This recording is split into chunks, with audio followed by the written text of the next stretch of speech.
陸、海、風、生きとし生けるすべての者たちの中で最強の生物。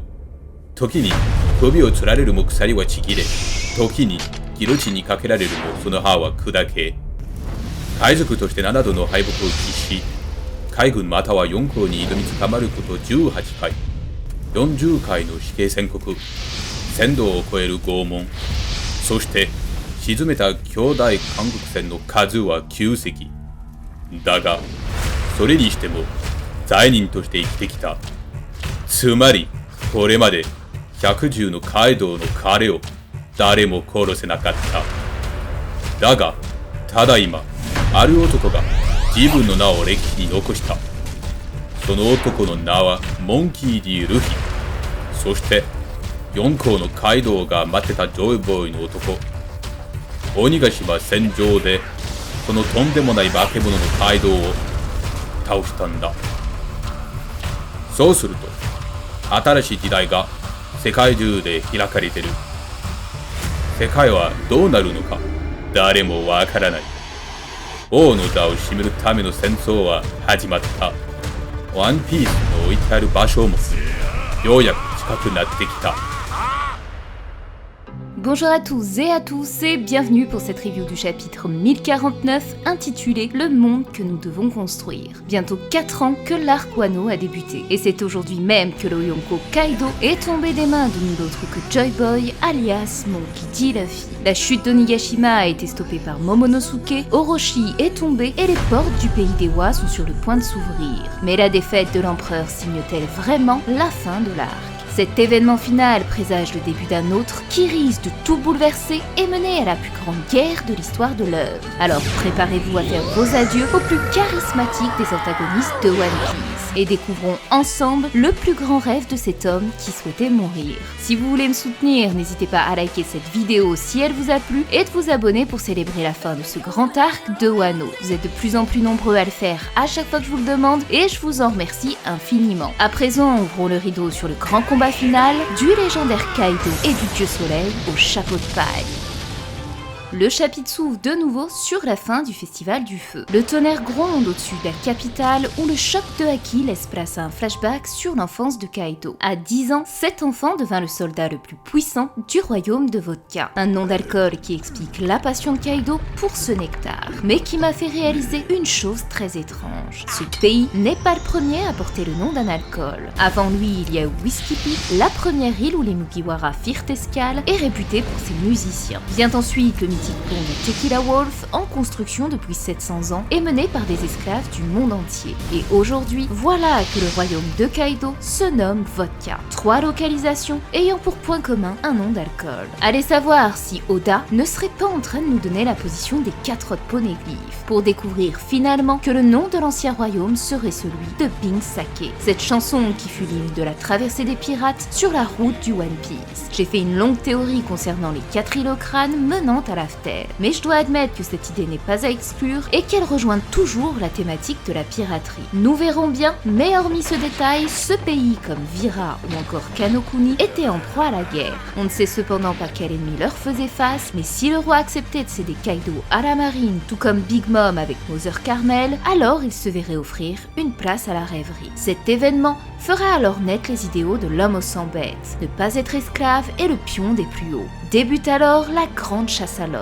Une prime de 70 millions de berries est posée, soit à peine 9 millions de moins que l'enfant démon Nico Robin, capable de déchiffrer les poneglyphes, et 20 millions de plus que son acolyte Charlotte Lénine, qui a pourtant tué un géant et mis à feu Elbaf. C'est dire la menace que représentait déjà à cet âge Kaido. Et pour preuve, les 17 fois où il a été capturé n'étaient en réalité pas grâce à la force de la marine, mais simplement car Kaido se laissait capturer pour pouvoir se nourrir. Inarrêtable, il parcourut le monde en quête de force et de puissance jusqu'à ses 15 ans où son destin prit un grand tournant. Après avoir attaqué l'île de la Ruche, le grand Edward Newgates en personne lui annonça que Rochichebek voulait le rencontrer. C'est ainsi que Kaido devint membre du plus puissant équipage des mers et partit ainsi conquérir l'île de Cod Valley. La suite, nous la connaissons, Garp et Roger s'allient pour les vaincre et l'équipage des Rocks sombre dans l'oubli. Mais la partie la plus intéressante est ici. 10 ans après les événements de Cod Valley, la sorcière Kurozomi apparaît face à Kaido et lui fait une offre. Celle-ci reste secrète, mais nous pouvons d'ores et déjà savoir de quoi il en ressort. Cette même année, 2 choses importantes se sont produites. La première, la naissance de Yamato. Il n'est pas impossible que la princesse démon ait été un élément de ce pacte, puisque rappelons-le, Kaido souhaitait faire de son fils le shogun. Ce titre si symbolique nous mène au second événement important, la rencontre entre Orochi et la sorcière. C'est durant ce même laps de temps qu'elle lui promit de faire de lui le shogun de Wano, grâce à l'aide d'un fruit du démon, et lui insuffla l'idée de trouver de l'argent pour fabriquer des armes. Tirant les ficelles de tous les côtés, cette sorcière serait à l'origine de la rencontre entre Orochi et Kaido. Mais la vraie question est à quoi pouvaient bien servir toutes ces armes? À la lecture de cette page, on peut voir que la force militaire est quelque chose de primordial pour gagner. Jusqu'à dire que dans toute l'histoire de l'humanité, c'est toujours la force militaire qui parvient à régler les problèmes de ce monde. Ce qui peut symboliquement sous-entendre que la défaite de l'ancien royaume a été causée de cette manière. Pourtant, c'était bien ce peuple qui était en position de 3 armes antiques destructrices que tente aujourd'hui le gouvernement de faire disparaître. Ce dialogue entre Kaido et la sorcière Kurozomi pourrait alors nous mener à imaginer 2 scénarios possibles concernant la défaite de l'ancien royaume. Le premier, que l'une des armes antiques se soit retournée contre eux pour servir les intérêts du gouvernement.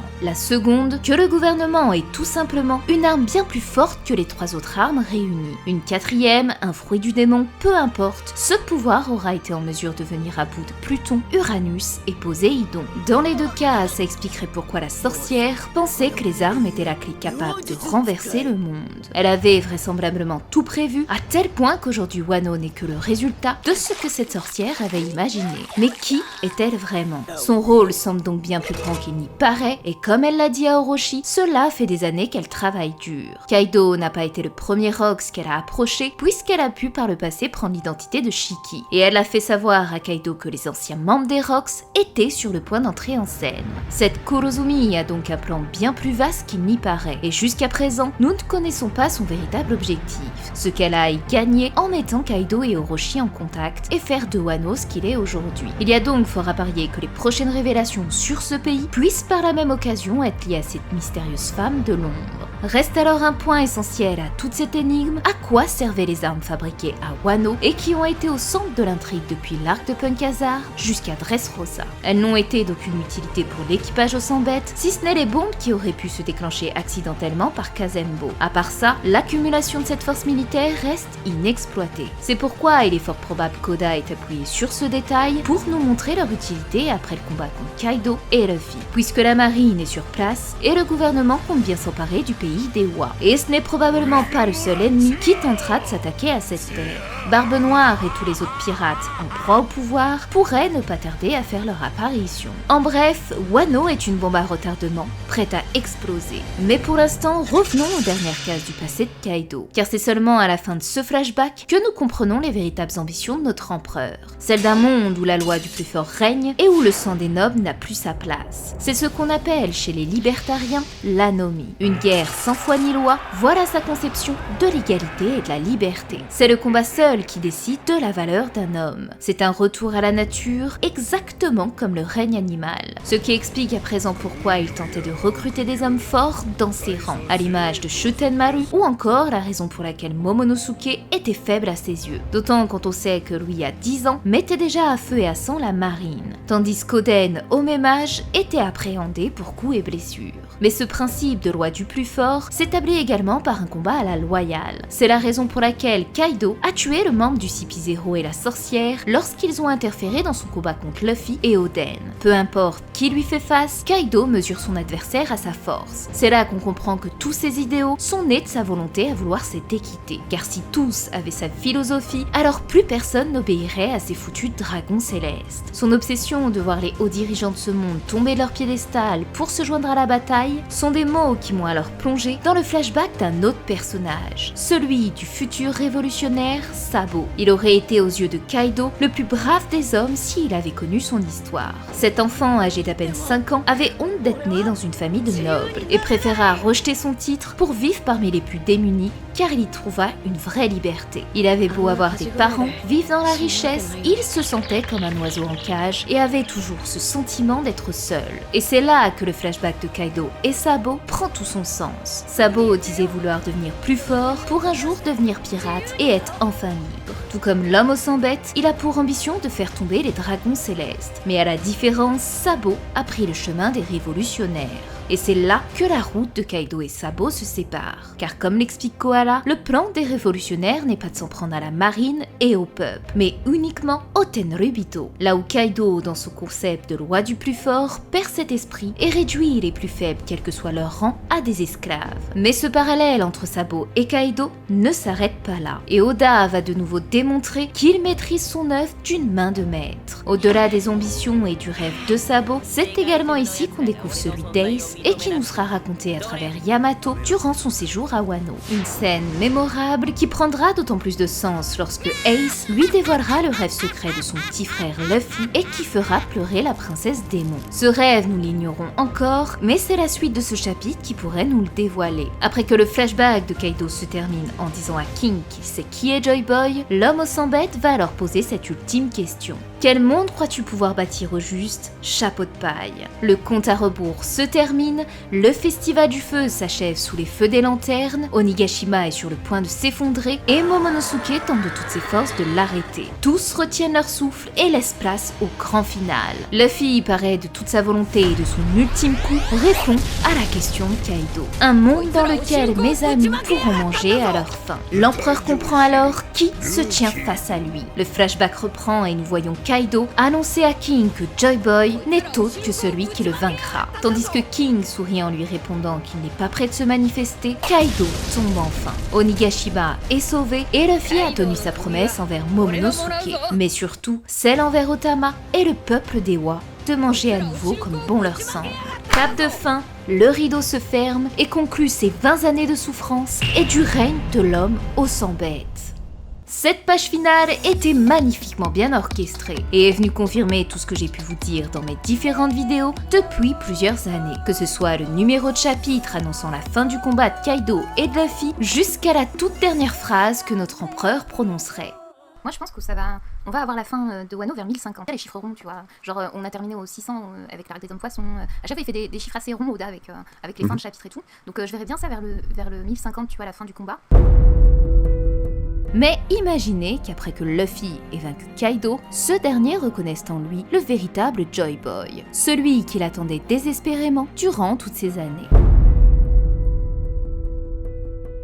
Le légendaire empereur Kaido fut vaincu par le jeune pirate au chapeau de paille, Monkey D. Luffy.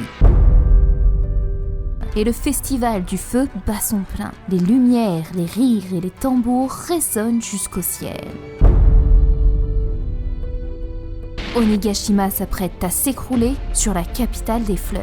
Maintenue jusque-là en flottaison grâce au pouvoir du fruit de l'empereur, l'île tremble peu à peu. Là-haut, le combat contre Kaido a éreinté les combattants, laissant un Luffy inconscient. 私はとどまります。桃之助を未来へなら行けるのよ。母上でござる。父上。まだ幼いまま。あったら私どうなっちゃうんだろう。Je suis Momonosuke Kozuki et je serai le shogun de Wano Kuni. C'est dans ce dernier instant et dans un compte à rebours ultime que Momonosuke utilise la même technique que Kaido et fait léviter à son tour Onigashima pour ainsi stopper sa chute. Au moment où Iori révélait sa véritable identité à Orochi, ce dernier pourrait vouloir la tuer. Et c'est alors qu'apparaîtraient ses sauveurs d'autrefois, Kawamatsu et Denjiro. Il tient après tout une grande place dans l'intrigue entre Orochi et Iori. Il est son ancien vassal qui l'a trahi et a pris soin d'Iori durant 20 ans, l'amenant à devenir l'Oiran. Aujourd'hui, nous sommes au chapitre 1049, Momonosuke s'est transformé en dragon et a stoppé Onigashima, Kaido a été mis à terre et a bel et bien reconnu en Luffy, Joy Boy, le seul homme capable de le vaincre. Mais ce chapitre a avant tout permis d'en savoir plus sur les motivations de Kaido à conquérir le pays et rechercher Joy Boy. Même si je pense que ce n'était qu'un avant-goût du passé de notre empereur, ce chapitre, au-delà de sa défaite, met en lumière une chose très importante, la quête de devenir toujours plus fort, car c'est cette force qui vous permettra d'affronter n'importe quel adversaire. Pour Kaido, c'était sa Bible, et pour lui, le seul être capable de le dépasser était Joy Boy, qui se révélera donc être Monkey D. Luffy. Quand on replonge dans ce fameux flashback de Luffy il y a 12 ans, au moment où Sabo disparut, Luffy se jura de devenir plus fort. Encore et encore, exactement comme le souhaite Kaido avec le principe de la loi du plus fort. Or, à la différence, Luffy n'a jamais rêvé d'être le plus fort pour asseoir son pouvoir sur les plus faibles, mais uniquement dans le but de protéger les gens qu'il aime et offrir ainsi la liberté à tous. Et c'est bien là toute l'ironie de ce chapitre. D'un côté, les Tenryubito, eux, sont les plus forts grâce à leur sang de noble, tandis que Kaido est le plus fort par la force. Mais Luffy, lui, utilise cette force pour protéger le monde de Kaido et des dragons célestes. Et c'est ce qui fait de notre chapeau de paille le garçon joyeux. Aujourd'hui, il l'a prouvé et vient de terrasser un Yonko, celui dont seul Joy Boy était à même de le vaincre. Mais la vraie question est, Kaido va-t-il se relever? Car oui, le narrateur n'a pas encore annoncé la défaite de l'homme aux 100 bêtes, même si généralement le vainqueur est annoncé dans le prochain chapitre, comme ce fut le cas avec King et Zoro. Certains pourraient donc imaginer que le combat n'est pas terminé. Mais pour moi, il est complètement dès lors où Kaido a reconnu en Luffy Joy Boy et que le festival du feu a pris fin. À présent, nous rentrons dans un nouvel acte et c'est le prochain qui sera déterminant. Kaido souhaitait rencontrer l'homme capable de le vaincre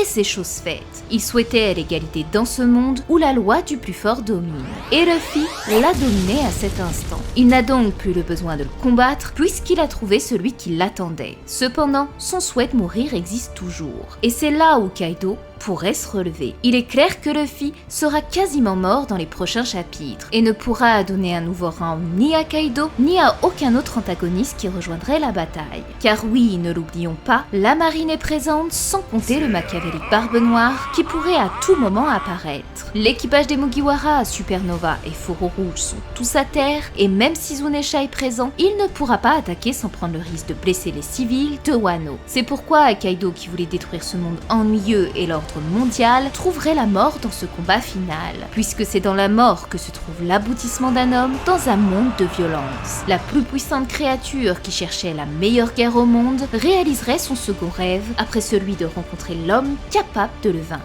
À présent que les pages de l'empereur et du shogun de Wano se ferment, une toute autre va s'ouvrir sur les plus grands mystères de ce pays. Le chapitre 1050 est un chiffre des plus symboliques pour marquer la fin d'un acte et le début d'un autre, celui de la révélation. C'est maintenant que tout se joue vraiment et que pour moi l'arc Wano rentrera dans l'histoire. Les portes du pays des samouraïs sont sur le point de s'ouvrir pour révéler le grand secret des Kozuki, leur passif avec les Minx, les poneglyphes et les armes antiques. C'est ici que nous saura dévoiler la forme adulte de Momonosuke et signera les retrouvailles énigmatiques avec sa petite sœur Iori. Mais bien plus grand encore, le flashback de Kaido semble incomplet. On ignore la véritable histoire de Yamato et surtout la révélation du tant attendu Rojichebek. Restent ensuite tous les mystères entourant les protagonistes et antagonistes de l'œuvre.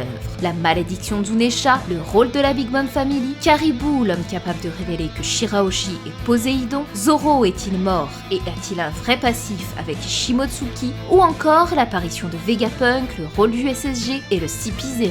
Sans oublier tous les événements parallèles de la rêverie avec les révolutionnaires, Alabasta, le fils caché de Barbe Blanche et bien sûr, Shanks censé passer à l'action. Je ne sais pas si vous réalisez tout ce que va engendrer ce chapitre d'aujourd'hui. C'est clairement un bouleversement qui va secouer le monde de One Piece. Voilà pourquoi ce chapitre est si grand, car la guerre pour le trône débute enfin. Aucun fan n'est prêt, je ne suis pas prête. Alors appréciez chaque instant, car dans les prochaines semaines, plus rien ne sera pareil. Et c'est sur ces mots qu'on va se laisser. J'espère sincèrement que cette review vous aura plu. Si c'est le cas, n'oubliez pas le petit pouce bleu et dites-moi en commentaire quelle chose vous hype le plus pour les prochains chapitres. Encore un grand merci à Chum pour avoir posé sa voix sur l'introduction de ma vidéo. Laissez-lui un petit cœur bleu si vous avez apprécié. Et moi je vous laisse sur ça en vous souhaitant une bonne semaine à tous et comme toujours, prenez bien soin de vous.